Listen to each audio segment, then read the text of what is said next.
एक था शेर, वह जंगल का राजा था।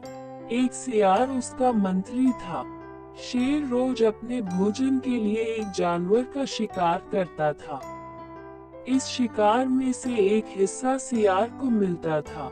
मंत्री के रूप में सेवा करने का यह उसका मेहनताना था। एक दिन शेर बीमार हो गया। वह शिकार करने के लिए गुफा से बाहर नहीं जा सका। उसने सियार से कहा, आज मैं शिकार के लिए बाहर नहीं जा सकता, पर मुझे बहुत जोर की भूख लगी है। तुम जाओ किसी प्राणी को ले आओ ताकि उसे खाकर मैं अपनी भूख मिटा सकूं। सियार ने मन में विचार किया, कोई जानवर अपनी खुशी से शेर की गुफा में नहीं आएगा, तो अब मैं क्या करूं?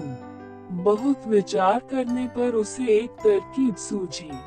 उसने सोचा, गधा सबसे बेवकूफ प्राणी है, मैं उसे झांसा देकर यह ला सकता हूँ। उद्धरण चिन्ह। सियार गधे के पास गया और बोला, गधे भाई, मैं तुम्हारे लिए एक खुशखबरी लाया हूँ। जंगल के राजा ने तुम्हें अपना मंत्री बनाने का निश्चय किया है। तुम अभी मेरे साथ चलकर उनसे भेंट कर लो। ये सुनकर गधे को बहुत खुशी हुई। वह सियार के साथ शेर की गुफा में गया। उसको देखते ही भूखा शेर उस पर टूट पड़ा और उसे मार डाला। फिर उसने सियार से कहा, मैं नदी में स्नान करके आता हूँ, तब तक तुम इस शिकार का ख्याल रखना। शेर नदी की ओर चला गया। सियार भी बहुत भूखा था।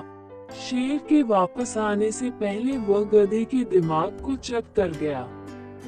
जब शेर वापस लौटा, उसने गधे की ओर देखा, कहा, इस प्राणी का दिमाग कहाँ है? सियार ने मुस्कुराते हुए कहा, महाराज, अगर गधे को दिमाग होता तो क्या वह यहाँ आता? गधे को तो दिमाग होता ही नहीं। शिक्षा धूर्त अपनी चालाकी से नहीं चूकता।